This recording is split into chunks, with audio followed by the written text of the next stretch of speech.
saya cukup mampu, saya rasa, untuk menjual diri saya dengan basic saya, dan tentunya penelitian yang sebelumnya saya lakukan di lab itu sangat membantu saya ketika saya wawancara dan bahkan dapat menerapkan itu semua di bidang pekerjaan saya, dan khususnya dengan posisi saya saat ini seperti itu. Dan itu sangat membantu sekali. Nah, selain itu, dari dasar-dasar itu juga, salah satu yang sangat inti juga yang perlu dimiliki oleh lulusan ilmu dan teknologi pangan itu adalah sikap. Nah, bagaimana kita agar kita mampu menghargai nilai karya diri kita sendiri, dan tentunya bagaimana cara kita menghargai karya orang lain, seperti itu. Jadi harapan saya ke depannya, teman-teman mahasiswa dan teman-teman alumni semuanya, kita semua mampu mempromosikan diri kita sehingga kita semua bisa menjadi suatu role model bagi teman-teman mahasiswa, sehingga teman-teman mahasiswa juga semakin semangat. Oh, ternyata lulusan dari ilmu dan teknologi pangan itu bisa menggarap dimanapun, ternyata memiliki daya saing yang luar biasa dimanapun. Nah, itu tergantung dari kitanya lagi, apakah kita mau ambil peluang itu untuk mengembangkan diri kita atau enggak. Karena menurut saya berhenti sama dengan mati. Jadi nggak apa-apa jatuh sesekali, seperti itu.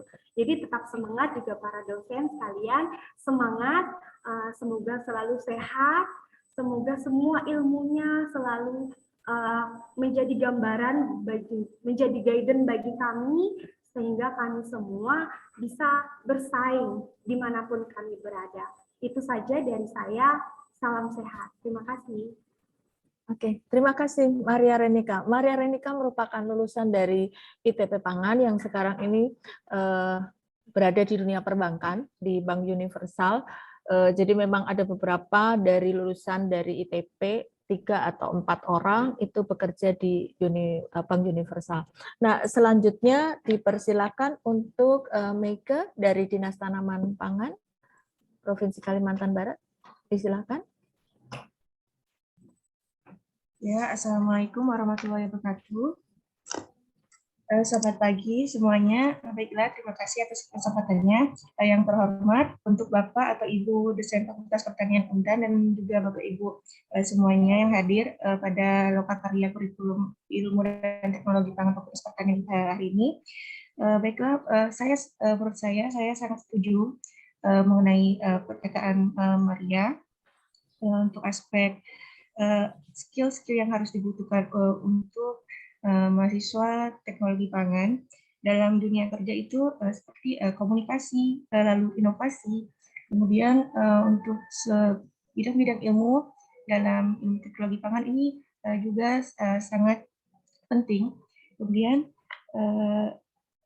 komunikasi, selain kita harus juga pandai berkomunikasi agar menjual diri, maksudnya agar kita bisa mempromosikan diri kita seperti perkataan Maria, dan juga kita harus bisa berinovasi.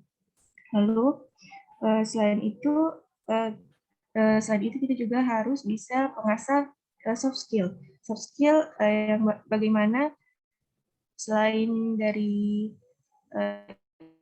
ilmu yang kita dapatkan dari perkuliahan, kita juga bisa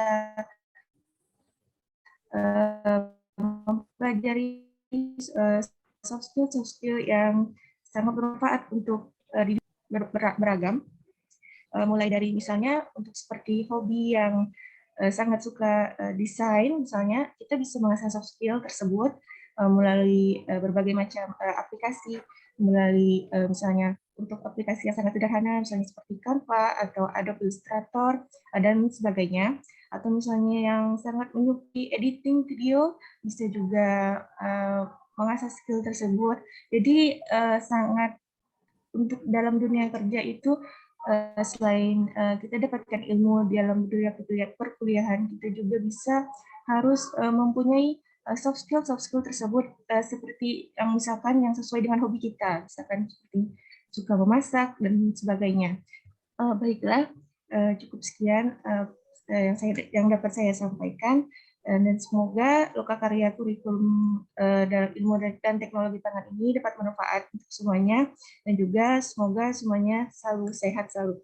Baiklah, terima kasih. Wassalamualaikum warahmatullahi wabarakatuh. Waalaikumsalam. Terima kasih, Meike. Jadi kalau kita rangkum Bapak Ibu semua bahwa hard skill dan soft skill yang bisa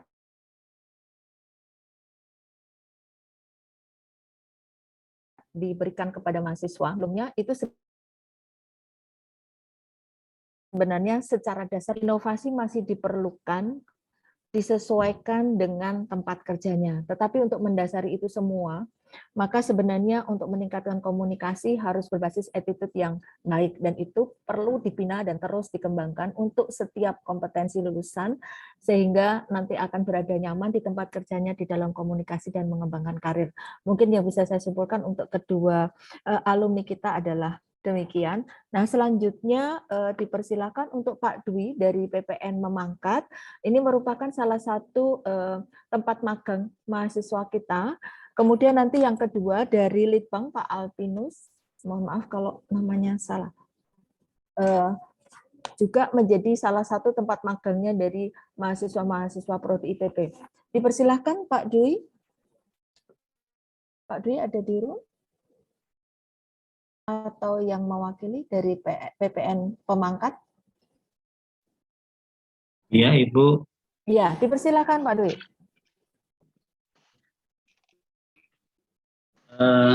Terima kasih atas waktu yang diberikan. Menarik sekali apa yang menjadi kegiatan pada pagi, sore, siang hari ini. Mungkin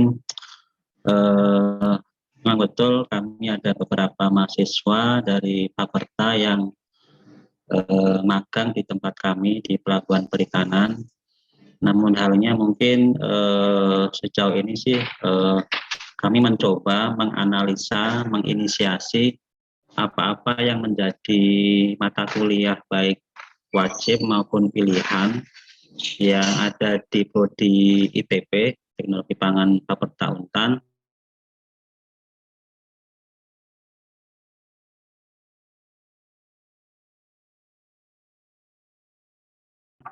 dengan tupoksi mencoba untuk menyandingkan antara kedua hal tersebut, bagaimana nanti kegiatan harian yang nantinya akan diisi di logbook kegiatan mahasiswa itu bisa sejalan ataupun selaras antara kedua sisi tersebut. Sehingga kemarin kami mencoba menginisiasi, kami melihat mata kuliah dengan tupoksi kami dan kita sandingkan. Memang ada beberapa mata kuliah yang mungkin secara teori di kampus dengan secara praktek di instansi kami bisa disejajarkan atau diselaraskan sehingga menimbulkan suatu kompetensi yang sesuai dengan mata kuliah bersangkutan. Namun ada beberapa hal mata kuliah yang mungkin ini sifatnya kalau bisa saya amati mungkin belum ada di Prodi ITB, dalam artian pertama mungkin terkait dengan budaya kerja, kedisiplinan, kemudian juga hubungan kerja, etika berorganisasi. Mungkin nanti kami mohon saran, masukan ketika kami ajak mahasiswa untuk melakukan kegiatan tersebut, kami mendidik mereka di hal-hal seperti instansi bekerja itu dapat kami masukkan di mata kuliah seperti apa, dan nantinya bisa menjadi pengkayaan tersendiri ketika mahasiswa itu akan benar-benar siap terjun di dunia kerja. Kemudian yang kedua yang bisa saya sampaikan pada siang hari ini mungkin tugas. Nah, tugas mata kuliah mahasiswa itu setiap minggu kami memberikan tugas dan kami analisa, kami evaluasi sejauh mana tingkat perkembangan kompetensi dari awal bulan pertama magang sampai dengan mungkin ini sudah menginjak bulan kedua di kegiatan magang mereka. Ibu yang terhormat, Bu Dekan, Bu Wakil Dekan, kemudian juga Pak Prodi, mohon masukan lebih lanjut terhadap saran dan pendapat kami ini. Demikian, terima kasih. Assalamualaikum warahmatullahi wabarakatuh. Waalaikumsalam. Ya, selanjutnya dipersilakan Pak Alpinus dari Litbang Provinsi.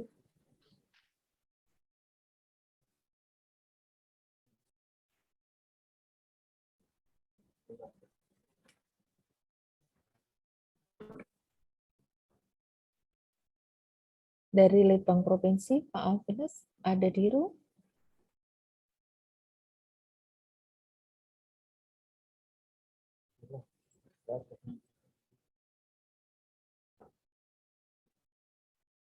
Iya, mungkin kita lewatin dulu, nanti akan kami berikan kesempatan untuk selanjutnya.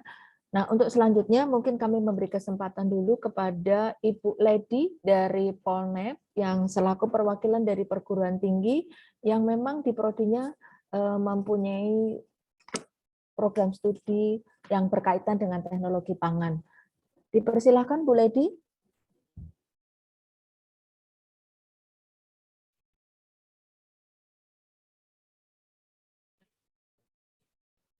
Bu Lady, apakah Bu Lady ada di room? Apabila tidak ada atau belum bisa bergabung, saya akan membacakan beberapa yang ada di dalam chat room. Bapak Ibu yang bertanya, yang pertama yang ingin saya sampaikan, kita coba baca.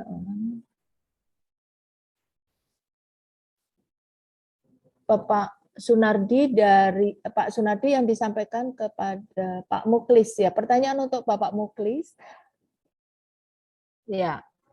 Dari Institut Yogyakarta. Saya akan membacakan pertanyaannya. Berdasarkan pengalaman Bapak, merekrut tenaga baru, kelemahan-kelemahan apa saja yang ada pada mahasiswa lulusan teknologi pangan yang akan memasuki dunia kerja?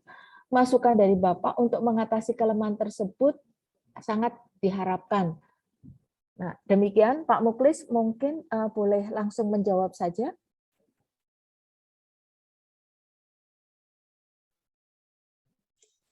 Ya, baik, Bu Johanna. Jadi gini, sarjana itu, mahasiswa itu, ketika dia mendapatkan pelajaran dari dosen, dia pertama coba di survei tanya apa ingin dia capai. Pertama nilai. Oke. Selesai dia ujian satu mata kuliah, lalu dia pikirkan lagi mata kuliah berikutnya, ujiannya. Katakanlah misalnya ada 5 mata kuliah ya. Jadi ujian yang pertama itu hari ini ujian, besok ujian, yang dia pikirkan ujian yang berikutnya. Pikir lagi. Setelah selesai ujian, oke, pindah semester, ya sudah. Apa hasil ujian itu yang dipegang sama mereka. Dia sudah enjoy dengan hasilnya, katakanlah gitu ya. Mereka tidak menyadari sepenuhnya, menyadari sedikit, tidak menyadari sepenuhnya. Bosnya ilmu itu berkaitan. Ilmu itu terkait satu dengan yang lain. Lalu mereka mencoba untuk mengkaitkannya semampu mereka. Ya, semampu mereka. Nah, yang saya maksud itu, Bapak, yang tadi yang bertanya dulu, apalagi saya nyatet namanya itu. Iya, dari instruktur Pak Iya, itu tolong bantu mereka menjahit itu. Tolong bantu mereka merajut itu. Gitu ya. Kalau misalnya nih, maaf ya, kalau misalnya teman-teman di akademi sana itu sulit untuk merajutnya karena terkait dengan praktisi, terkait dengan real di industri, itu barangkali mungkin bisa diminta industriawan gitu ya, yang untuk menyampaikan rajutannya itu nanti tinggal nanti dilanjutkan. Jadi kita bisa mengadakan FGD gitu ya. Itu nanti supaya nanti dosen-dosen itu bisa merajutnya. Ya, bisa memberitahu kepada mahasiswa itu bagaimana cara merajutnya. Ya. Contoh misalnya saya pernah mengetes sama sarjana itu ya. Kamu apa skripsinya? Fermentasi. Oke. Apa itu fermentasi? Nggak bisa jawab. Di mana terjadinya fermentasi itu? Fermentasi itu reaksi apa? Gitu ya. Kalau dia tahu itu reaksi, redox misalnya, maka gampang kita mengendalikan. Ya. Itu sebagai contoh ilustrasi, banyak lagi. Saya tanya misalnya tentang kemasan ya. apa sih syaratnya menentukan ukuran kemasan itu? Apakah kemasan itu bisa saja saya bikin tingginya sekian, lebar sekian, panjang sekian? Coba sampaikan. Karena kamu penelitian tentang kemasan ya. Ya, apa sih syaratnya kemasan itu? Bagaimana cara menguji kemasan itu? Tumpukannya sampai 5 atau sampai 6 gitu? Coba, misalnya kalau saya minta kamu menentukan, coba tetapkan ukuran kemasan, lalu uji kekuatannya, sehingga nanti numpuknya nanti di gudang itu bisa di atas palet, gitu. Nggak bisa. Lalu saya berikan penjelasan. Kamu pernah kan tahu kan namanya gaya tekanan itu gaya per luas alas ya? Oh iya Pak. Oke. Berlaku nggak untuk ini, untuk kemasan yang tumpuk ini? Ya, oke. Jadi rumusan itu berlaku. Pergi kamu ke Amerika juga berlaku, pergi kamu ke Australia, pergi kamu ke kutub sana juga berlaku itu. Karena empiris kan. Oke, sekarang berapa satu kemasan beratnya? Oke, 20 kilo Pak. Saya anggap 20 kilo. Jadi berapa daya tahan 20 kilo itu kalau tumpuk sampai 6 dia? Jadi 120 kilo.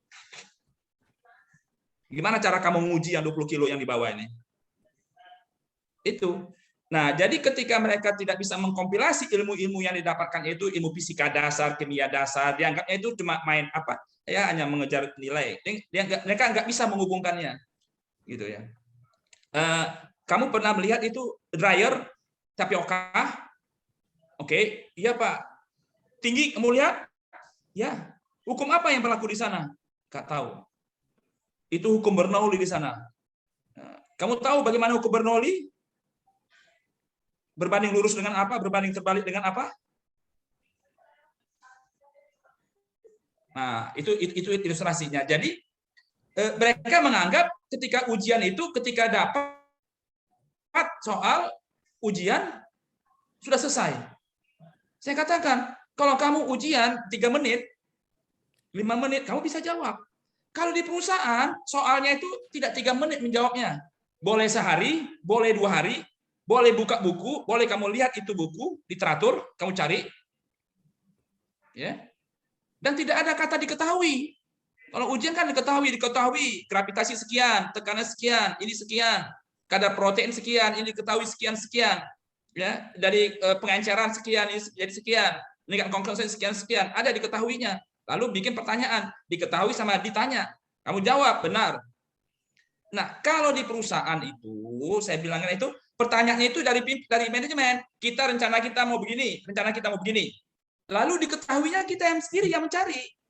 Karena kita mau mengukur ini, parameter apa yang kita butuhkan, ini kita ukur sendiri. Jadi kalau menentukan ukuran kemasan, ya kita sendiri yang menetapkan.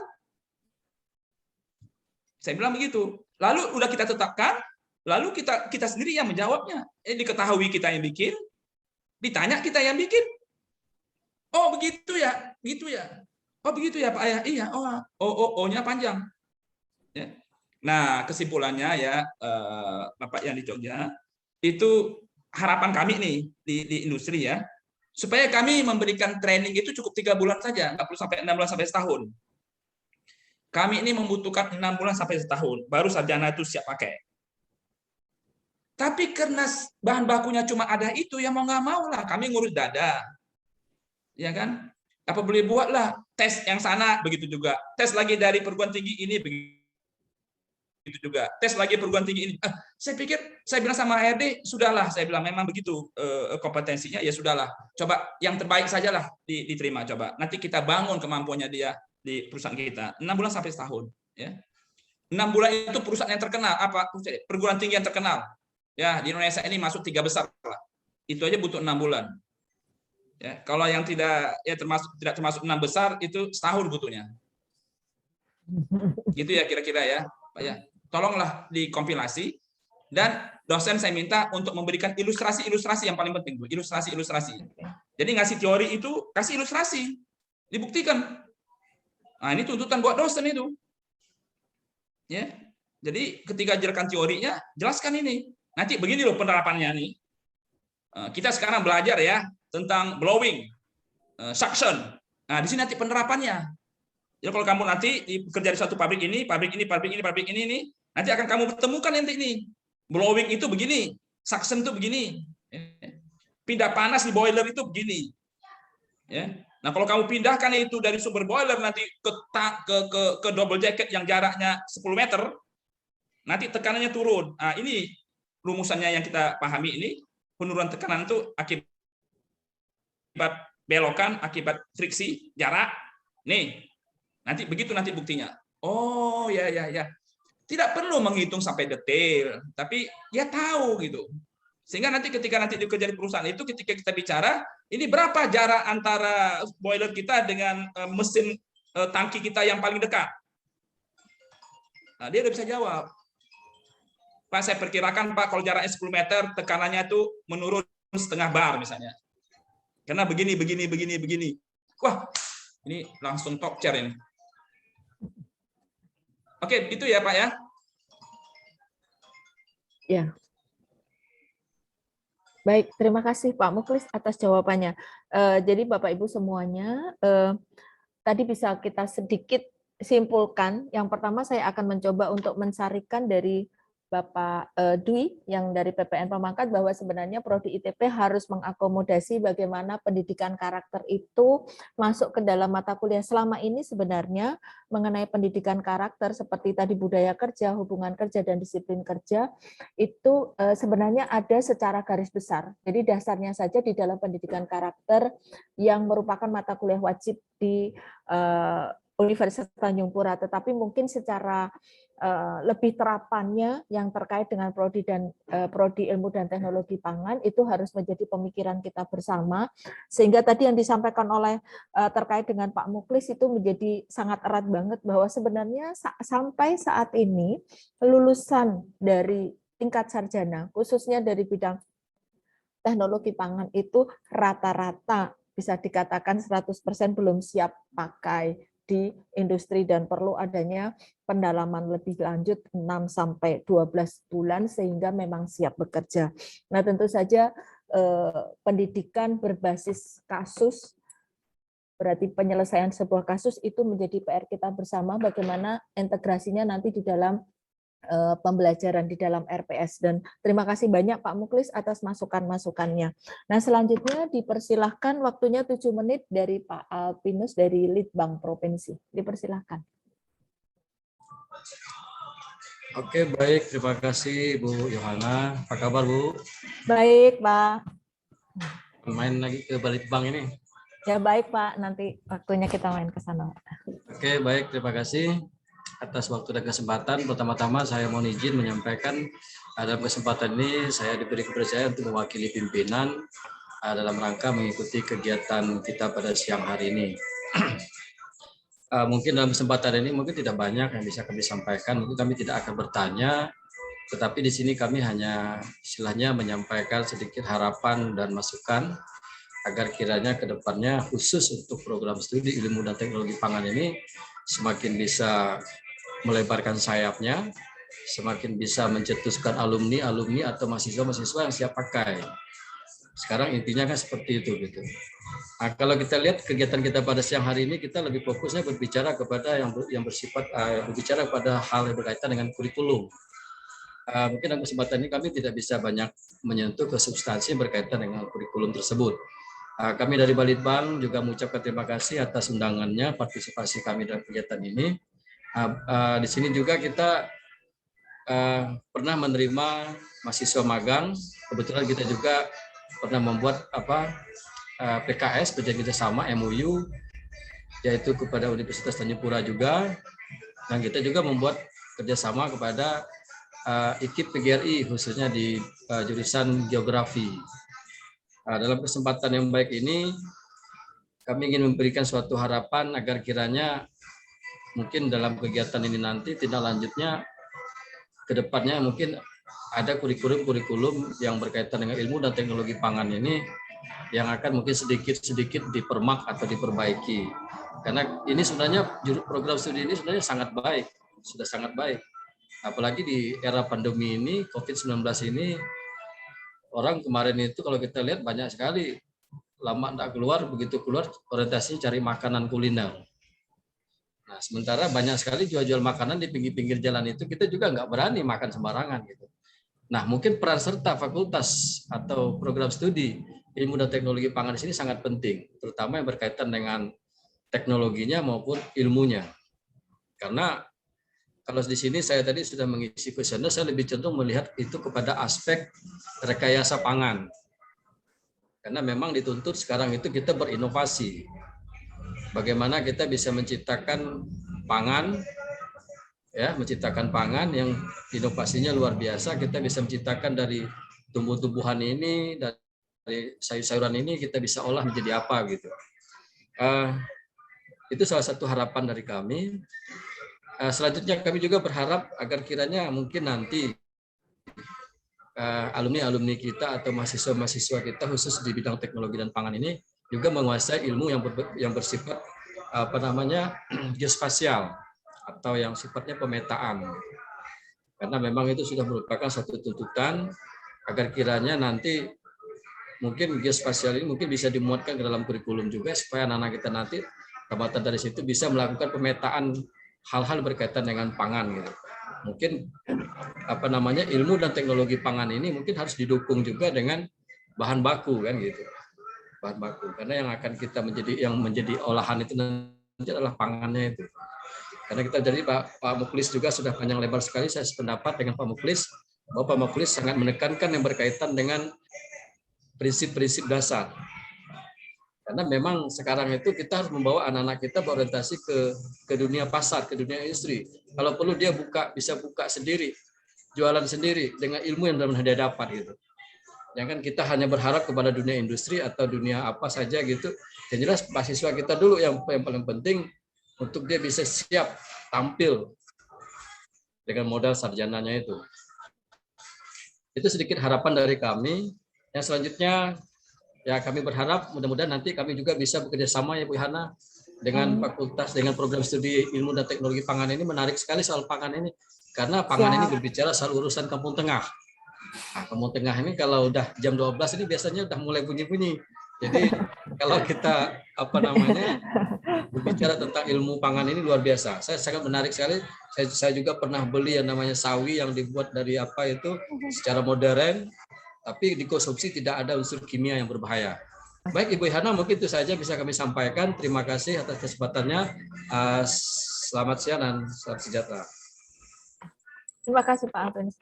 Baik Bapak Ibu yang kami hormati, sebelum lanjut untuk tahapan selanjutnya, kami mengingatkan kembali Bapak Ibu mohon izin untuk Bapak Ibu mengisi link absen, demikian juga mengisi kuesioner, karena kami sangat mengharapkan masukan dari Bapak Ibu untuk perbaikan dari kurikulum yang ada di Prodi Ilmu dan Teknologi Pangan, sehingga siap pakai untuk bekerja di tempat Bapak dan Ibu, ataupun bisa menjadi wirausaha baru, ataupun bekerja di stakeholder di mana Bapak Ibu yang saat ini pimpin atau berada di dalam lingkungan Bapak dan Ibu. Kami mohon masukannya. Nah, tadi kalau disampaikan, kita melihat dari Pak Alvinus, tadi menyampaikan bahwa sebenarnya secara khusus setuju dengan Pak Muklis bahwa desain pangan itu merupakan wadah dari rekayasa pangan yang ujung-ujungnya kalau ke arah industri ya tentu saja disiapkan bagi industri, tapi tidak menutup kemungkinan juga bahwa rekayasa pangan itu juga diperlukan untuk pangan-pangan lokal atau pangan-pangan yang memang endemik di daerah tersebut sehingga bisa terfasilitasi secara makanan itu aman, sehat, dan tentu saja memenuhi dari regulasi pangan yang ada. Nah, intinya tadi dinyatakan demikian oleh Pak Alvinus dari Litbang, demikian juga tadi kenapa tidak Prodi Ilmu dan Teknologi Pangan yang merupakan salah satu prodi S1 di Kalimantan Barat itu juga mengawali dengan survei pangan dan melakukan pemetaan pangan-pangan yang sehingga secara informasi geografis itu terpetakan pangan-pangan yang ada di Kalimantan Barat. Nah, Bapak Ibu semuanya, ini masih ada di dalam chat room satu pertanyaan untuk Bu Maherawati dari Pak Sunardi. Pertanyaannya adalah, apakah mata kuliah Pancasila dan Kewarganegaraan digabung dengan bobot 2 SKS atau atau terpisah di ITP Unpad? Dia ada di kertas di situ tadi, mau. Untuk program MBKM di semester 7, mata kuliah pilihan dengan beban 15 sampai 23 SKS ini dilaksanakan antar prodi dalam universitas atau antar PT. Kemudian pertanyaan yang ketiga, semester 8 dengan 9 SKS juga MBKM. Bagaimana dengan ketentuan dari Kemendikbud yang menyebutkan 20 SKS antar prodi di dalam satu universitas dan 20 SKS antar PT serta 20 SKS kegiatan di luar kampus? Dipersilahkan Bu Hera untuk menjawab. Terima kasih Bu Yohana atas waktunya. Assalamualaikum Pak Nardi dari Instiper Yogyakarta. Ini kolega kami juga. Untuk menjawab pertanyaan Bapak nomor 1, itu di dalam kurikulum kami Pancasila dan kewarganegaraan itu dipisah, Pak. Jadi jadi betul, Pancasila dan kewarganegaraan itu dipisah. Jadi itu sudah dari universitas ya, jadi kami hanya mengikuti saja. Kemudian yang kedua, MBKM semester 7, itu bagaimana cara pelaksanaannya? Bebas, Pak. Jadi namanya merdeka, jadi merdeka silakan. Namun kami menyarankan kegiatan yang semester 7 itu kalau diambil program MBKM itu disarankan adalah kegiatan yang di luar kampus. Jadi kanalnya misalnya praktek kerja di institusi, ya, atau melakukan misalnya asistensi mengajar atau membangun desa atau yang lainnya. Jadi yang di luar kampus. Ya, itu kami sarankan seperti itu. Tapi kembali lagi ke mahasiswa. Jadi dia mau yang seperti apa? Itu mau pertukaran pelajar antar di dalam kampus juga boleh. Mengambil di luar prodi juga boleh. Nah, kemudian apakah tidak melanggar atau dengan aturan aturan bahwa 20 semester di dalam kampus, 20 SKS di dalam kampus, 20 SKS di luar kampus. Saya belum pernah membaca, Pak, kalau yang harus seperti itu. Jadi kalau yang kami ketahui bahwa mahasiswa difasilitasi untuk melakukan program MBKM itu maksimal 3 semester A20 SKS. Ya, itu maksimal kan. Nah, jadi dari kami prodi ITP itu tidak membebaskan salah satu 100% seperti itu. Jadi silakan 3 semester dimanapun semester itu berada gitu. Kami belum mampu untuk mengakomodasi seperti itu. Kalau tadi dijelaskan oleh Pak Ferry dari IPB itu yang saya ketahui misalnya di IPB itu ada namanya SKS simpanan ya. Jadi dia boleh mengambil tadi mata kuliah pilihan di semester berapapun, nanti bisa disimpan dan dikeluarkan pada semester 7. Nah, kalau kami belum ada sistem semacam itu, sehingga kami harus mengatur semester mana yang bisa diambil untuk MBKM itu. Dan ini sudah kami luangkan 2 semester ya. Tadi semester 7 dan semester 8. Nah, jadi silakan mahasiswa itu mengatur dirinya kalau memang mau melakukan program MBKM dia harus pilih. Ya, kalau semester 7 ya mungkin dia agak lebih bebas mau ke praktek kerja atau kegiatan yang lainnya, tapi kalau semester 8 diharapkan yang berkaitan dengan tugas akhirnya sehingga satu kayu 2 tujuan terlampaui begitu, Pak. Ya, jadi insya Allah tidak ada aturan yang dilanggar tentang harus di dalam PT, di luar PT itu saya kira pilihan. Mungkin demikian Pak Nadi, mudah-mudahan membantu.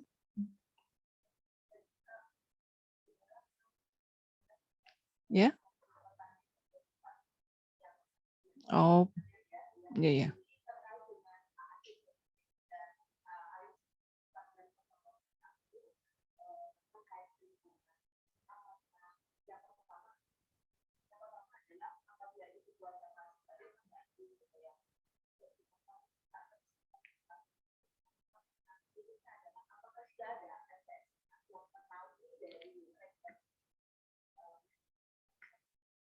Ya, terima kasih Pak Dwi pertanyaannya. Untuk HACCP itu kita masukkan di dalam kuliah keamanan pangan. Di situ ada satu chapter sendiri yang membahas tentang HACCP. Sedangkan kalau ISO 14.000 tadi itu belum ada mata kuliah khusus yang membahas, namun dia dimasukkan di sistem jaminan mutu. Jadi di sistem jaminan mutu itu ada banyak akreditasi, standarisasi yang dikenalkan pada mahasiswa. Salah satunya adalah ISO. Ya, mungkin demikian jawaban saya, Pak Dwi.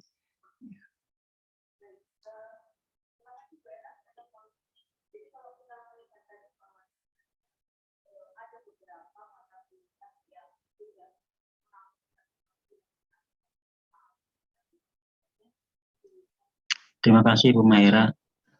Sama-sama.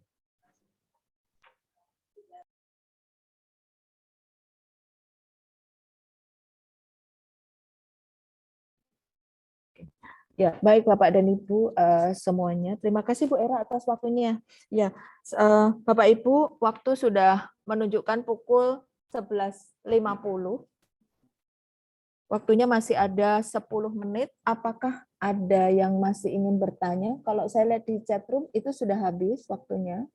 Apakah masih ada yang ingin menanyakan kepada narasumber? Bolehkah saya mohon Pak Ferry, tadi belum ada. Ya, sebentar. Kalau memang tidak ada di chat, boleh saya menanyakan atau Bu Era yang mau bertanya?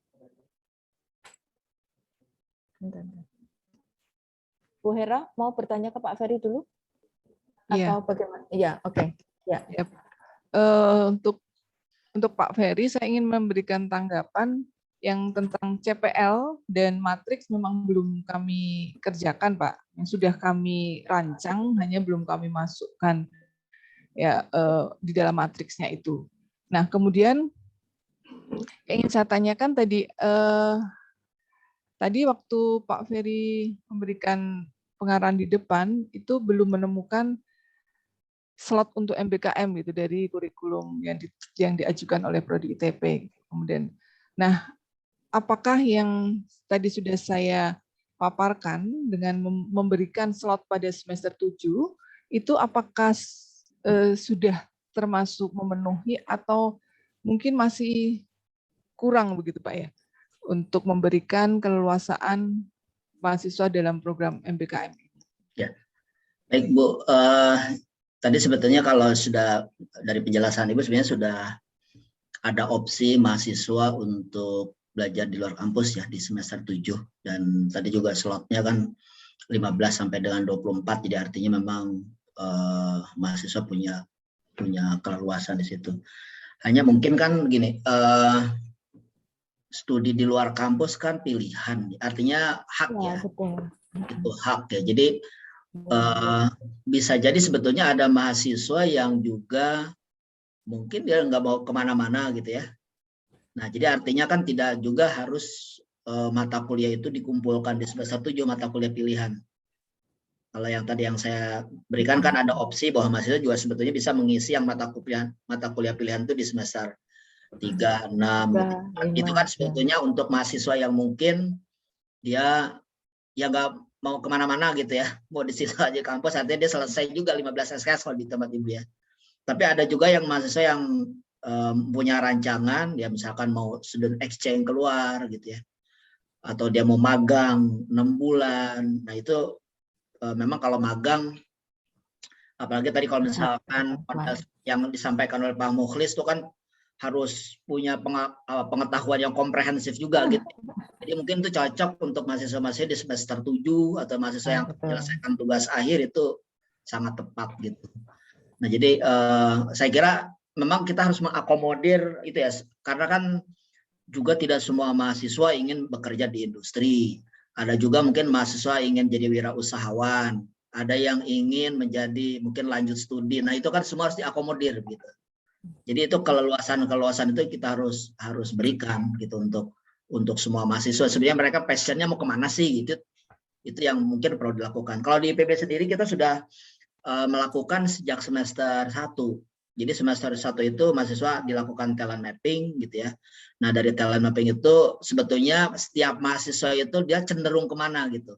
Ada yang cenderung nanti ingin jadi wirausahawan, ada yang cenderung menjadi bekerja di industri. Itu dari talent mapping itu udah mulai kelihatan. Dan mereka itu dibimbing terus. Jadi dosen pembimbing itu sudah mulai dari semester 1. Dan itu sampai lulus. sampai dia skripsinya itu oleh satu orang, jadi dia kayak dipandu terus sesuai dengan passionnya masing-masing. Dosen juga passionnya sama, mahasiswa juga passion sama, jadi masih gini. Ada dosen yang passionnya ke bawah, nanti dia membimbing mahasiswa kewirausahaan, jadi nyambung gitu. Ada dosen yang mungkin passionnya peneliti, mahasiswa juga peneliti disambungin lagi. Jadi terus, jadi mereka itu dibimbing sampai lulus sesuai dengan apa yang diinginkan gitu. Jadi memang kebebasan jadi penting ya, artinya kita berikan keleluasaan gitu untuk bagaimana mahasiswa itu merancang apa yang dia inginkan gitu setelah lulus gitu. Karena setiap orang kan beda-beda ya. Juga punya kemampuan yang berbeda-beda, itu yang harus kita akomodir. Tapi overall sebenarnya dari yang tadi Ibu sampaikan sudah mengakomodir sih ya. Artinya mata kuliah pilihan di dalam prodi itu adalah hanya pilihan bagi mahasiswa yang tadi ya memang ingin belajar di dalam, ada juga kan kita juga tidak bisa menutup hal tersebut gitu ya. Seperti itu sih Bu. Jadi mungkin itu aja, fleksibilitas saya kira sudah cukup. Ya. Terima kasih Pak Ferry. Oke, baik Bu Hera. Mungkin satu pertanyaan Pak Ferry dari saya. Ya, jadi kalau saya tadi mendengarkan pada saat Bu Hera menyampaikan di prodi ITP memang kita cenderung untuk mahasiswa yang keluar itu adalah yang sudah siap dan disiapkan di semester 7 untuk terutama yang terkait dengan MPKM. Nah, sebenarnya menurut pengalaman, kalau tadi kan saya mendengar di IPB itu dengan telemapping sehingga mereka memang sudah sejak awal memang sudah terkawal di barrier oleh dosen-dosen pembimbingnya begitu. Nah, sebenarnya kalau misalnya secara umum jadi antara kedua hal tersebut, kalau ada implementasi dari mata kuliah pilihan itu sebenarnya yang paling baik itu paling tidak minimal di semester berapa? Mungkin kalau Pak Ferry boleh kasih intinya adalah paling tidak itu mestinya semester inilah karena sudah dapat dari mata kuliah dasar atau seperti apa, sehingga kalau misalnya kami melakukan perubahan bagi mahasiswa-mahasiswa yang tidak ingin MPKM itu kira-kira paling amannya itu apakah setelah lolos mata kuliah dasarnya atau seperti apa, itu mungkin yang ingin kami tanyakan. Yang kedua adalah mengenai regulasi pangan. Nah, kalau di kami itu di regulasi pangan itu kan ada di dalam SCM ya, tapi memang sangat-sangat terbatas. Sedangkan regulasi pangan itu kan pemerintah itu selalu modifikasi dan selalu baru. Nah, ini apakah sebaiknya menjadi sebuah mata kuliah baru yang sifatnya wajib atau seperti apa kira-kira demikian? Demikian Pak. Ya, jadi untuk mata kuliah pilihan ya, dulu sebenarnya di kurikulum lama kita ada mata kuliah pilihan ya. Dan itu adalah mata kuliah yang lebih sifatnya adalah ke pendalaman ya, ke bidang minat. Jadi memang biasanya minimum di semester 4, 5 gitu ya. Dan itu pasti artinya dia harus sudah mengambil mata kuliah prasyarat. Tapi yang jenjang tetap 0,2 ya. Oh iya, oke. Kemudian mungkin di dalam kurikulum ini, di kurikulum baru ya, yang tadi saya sebutkan kurikulum 2020. Nah, IPB memiliki kebijakan bahwa tidak ada lagi mata kuliah pilihan di dalam program studi. Malah sekarang kita hilang semua mata kuliah pilihan program studi. Kenapa? Karena semua diarahkan untuk mahasiswa itu belajar sesuatu yang baru atau dia melakukan pendalaman dalam bentuk non kuliah. Jadi jadi ke arah sana gitu. Jadi artinya kalau mata kuliah pilihan ya kuliah lagi gitu.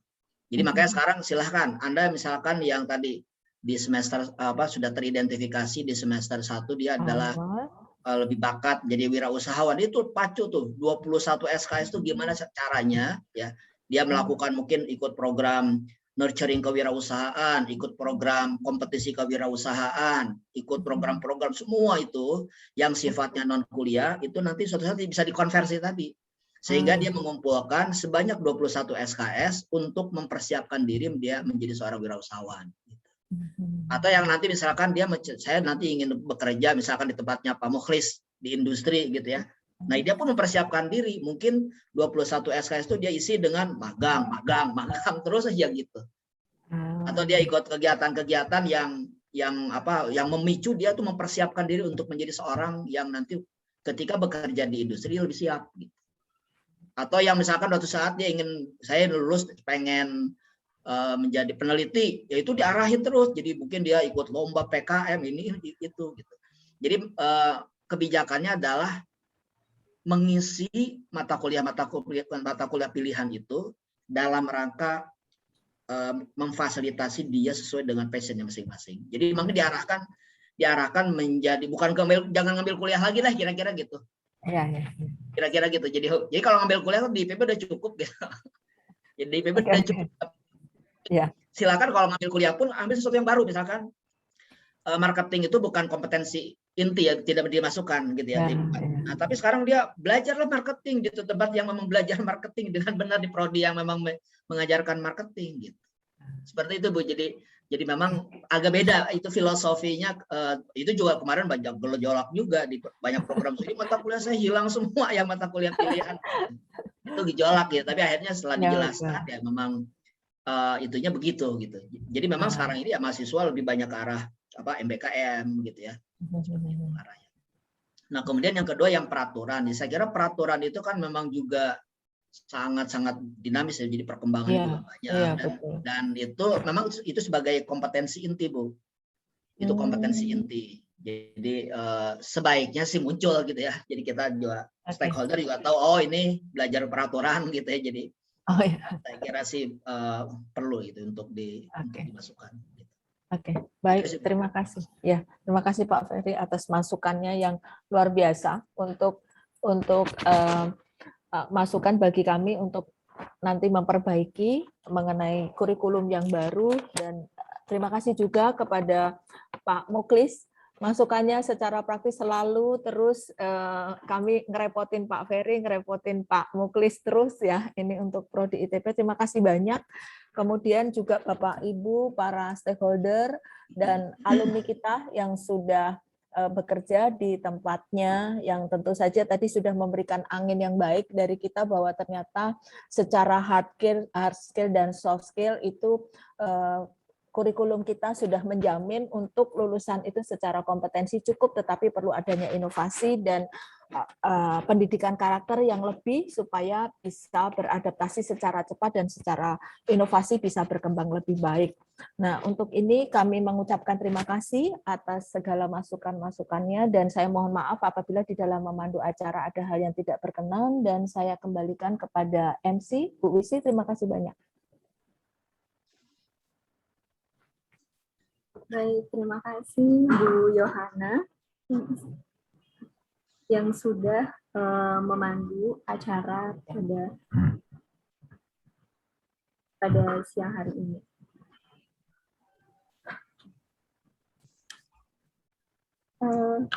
Baik Bapak Ibu hadirin sekalian, acara selanjutnya adalah penyerahan sertifikat dan cenderamata secara simbolik kepada para narasumber yang akan diserahkan oleh Wakil Dekan 1 Fakultas Pertanian Universitas Tanjung Pura, Ibu Dr. Doktoranda Eva Dolorosa, MM, MSc. Kepada Ibu, silakan.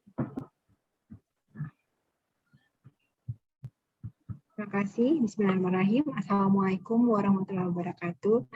Sebelumnya terima kasih saya ucapkan sebesar-besarnya kepada seluruh para narasumber pada kegiatan Lokakarya Kurikulum siang hari ini, juga kepada seluruh peserta Lokakarya Kurikulum yang telah banyak memberi masukan untuk perbaikan kurikulum program studi ilmu dan teknologi pangan Fakultas Pertanian Universitas Tanjung Pura. Bersama ini juga kami menyampaikan rasa terima kasih yang sebesar-besarnya dalam bentuk sertifikat dan juga cenderamata berupa buku karya dosen dari program studi ilmu teknologi pangan. Ada 3 buku untuk para narasumber. Yang pertama adalah judulnya Menuju Masyarakat Perdesaan Mandiri Pangan Melalui Pengabdian pada Masyarakat Perguruan Tinggi. Ini adalah karya dari Ibu Yohana, Ibu Yoke, dan Ibu Komariati. Kemudian buku yang kedua adalah Teknologi Pengolahan Pangan. Mungkin dari panitia bisa menampilkan gambar buku terlebih dahulu. Kemudian buku kedua adalah Teknologi Pengolahan Pangan Lokal. Ini karya Ibu Maherawati dengan Bapak Zulfadli. Nah, kemudian buku yang ketiga adalah yang berjudul Bahan Tambahan Alami Perisa Bawang Putih dari Pohon Bawang Hutan dari karya Ibu Yohana, Ibu Sulfi, dan Bu Eva Mayasari dari Program Studi Ilmu dan Teknologi Pangan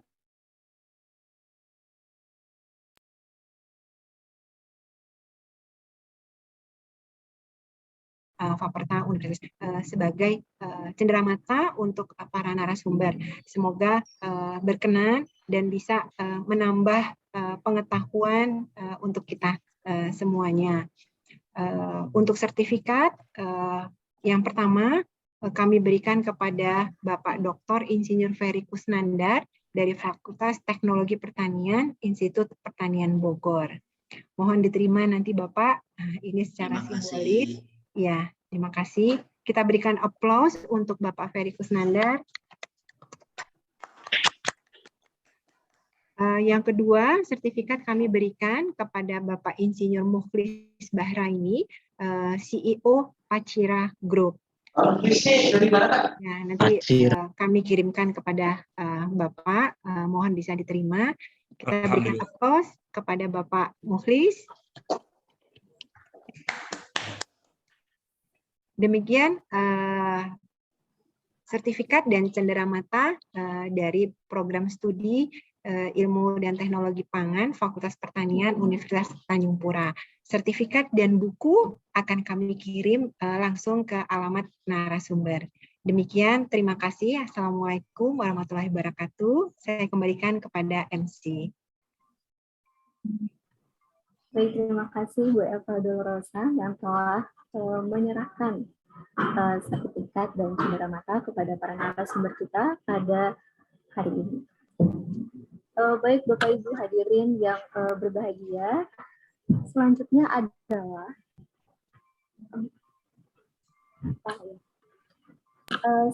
adalah pengumuman peserta terpilih yang berhak mendapatkan door prize dari panitia. Nah, jadi dari tadi mulai dari penyampaian materi, kemudian diskusi, kami dari panitia telah memilih 3 peserta terpilih yang akan mendapatkan door prize dari panitia. Yang pertama adalah Pak Dwi dari PPN Pemangkat. Selamat Bapak. Kemudian yang kedua adalah Meike dari Dinas Pangan Provinsi Kalimantan Barat. Dan yang ketiga adalah Bapak Alifius dari Balitbang Provinsi Kalimantan Barat. Ya, kita berikan aplaus Bapak Ibu. Kepada penerima door prize, silakan nanti menghubungi panitia untuk hadiahnya akan kami kirimkan ke alamat kita dan Ibu.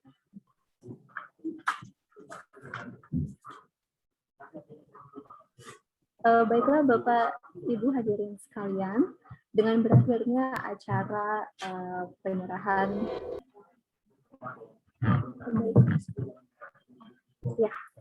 dengan berakhirnya acara penyerahan sertifikat dan door prize kepada para peserta, maka berakhir pula rangkaian acara lokakarya kurikulum program studi ilmu dan teknologi pangan Fakultas Pertanian Universitas Tanjung Pura tahun 2021.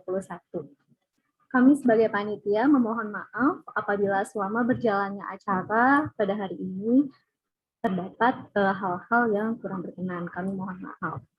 Baiklah Bapak Ibu hadirin sekalian, saya akhiri pertemuan hari ini dengan mengucapkan wabillahi taufiq wal hidayah. Wassalamualaikum warahmatullahi wabarakatuh.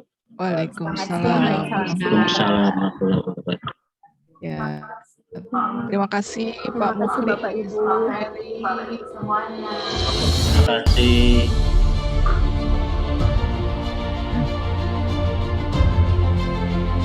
Baik, terima kasih Bu Yohana, Pak Herawati. Terima kasih Pak Mukhlis. Semoga Pak Ferry, semoga bisa ketemu di lain kesempatan. Ya, insya Allah. Mohon maaf bila ada yang salah.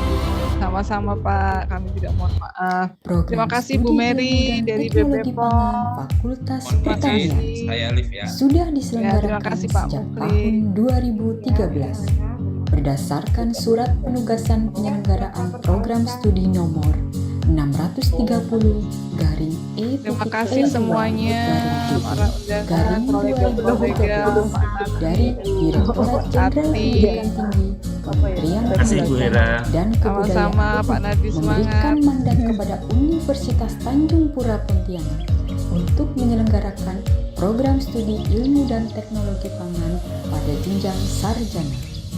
Visi dan Terima misi kasih Pak program Yosef studi dari ilmu dan Pemkindo, teknologi terima kasih dari pangan Indofood. pada tahun 2020 menjadi pusat pendidikan, penelitian, dan informasi ilmiah pada bidang ilmu teknologi pangan. Assalamualaikum warahmatullahi wabarakatuh.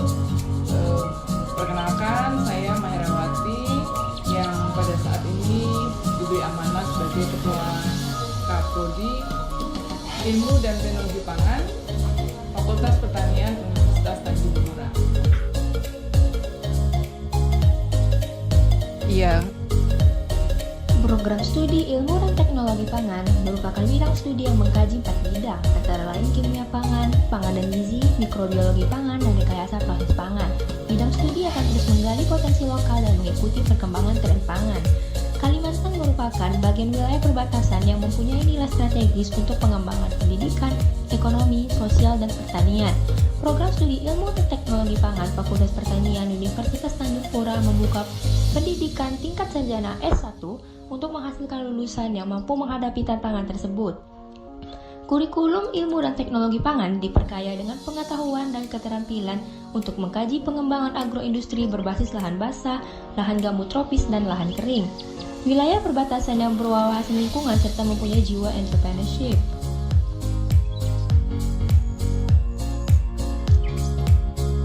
Perkenalkan, saya Rubiartati. Saya Sutopriyono. Nama saya Sulfi Purwayanti.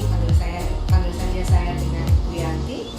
Saya Tri Rahayuni. Saya Dr. Solaki, DPSNI. Kenalkan, nama saya Zulfati. Saya Dwi Raharjo STP MP. Saya